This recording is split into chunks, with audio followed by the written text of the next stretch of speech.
សេចក្តីជូនដំណឹងស្តីពីការជំរះបញ្ជីធនាគារ Prince Mokor ធនាគារជាតិនៃកម្ពុជាសូមជម្រាបជូនសាធារណជនឲ្យបានជ្រាបថាធនាគារ Prince Mokor ត្រូវបានដាក់ឲ្យជំរះបញ្ជីស្របតាមច្បាប់នៃព្រះរាជាណាចក្រកម្ពុជាធនាគារជាតិនៃកម្ពុជាបានតែងតាំងក្រុមហ៊ុន Morrison MKA Audit Accounting ជាអ្នកជំរះបញ្ជីធនាគារ Prince Mokor អាស្រ័យហេតុនេះធនាគារ Prince Mokor ត្រូវបានផ្អាកមិនឲ្យផ្ដល់សេវាធនាគារថ្មីទៀតនោះទេរួមទាំងការទទួលប្រាក់បញ្ញើនិងផ្ដល់ឥណទានក្រុមហ៊ុន Morrison MKA Audit Accounting នឹងទទួលបានសិទ្ធិគ្រប់គ្រងនិងចាត់ចែងលើរាល់ប្រតិបត្តិការនិងទ្រព្យសម្បត្តិរបស់ធនាគារ Prince Mokor ចាប់ពីពេលជូនដំណឹងនេះតទៅ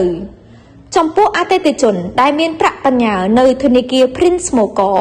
គឺអាចទៅដកប្រាក់បានធម្មតាដោយត្រូវរៀបចំឯកសារដើម្បីដកប្រាក់បញ្ញើដែលនឹងមានការចាត់ចែងជូនទៅតាមលំដាប់អាទិភាពស្របតាមច្បាប់ស្តីពីគ្រឹះស្ថានធនាគារនិងហិរញ្ញវត្ថុ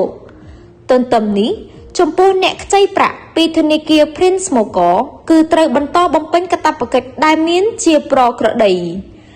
ធនាគារជាតិនៃកម្ពុជានិងក្រសួងស្ថាប័នពាក់ព័ន្ធនឹងបន្តតាមដានយ៉ាងប្រុងប្រយ័ត្នខ្ពស់បំផុតលើការអនុវត្តរបស់អភិបាលកិច្ចបណ្ដោះអាសន្ន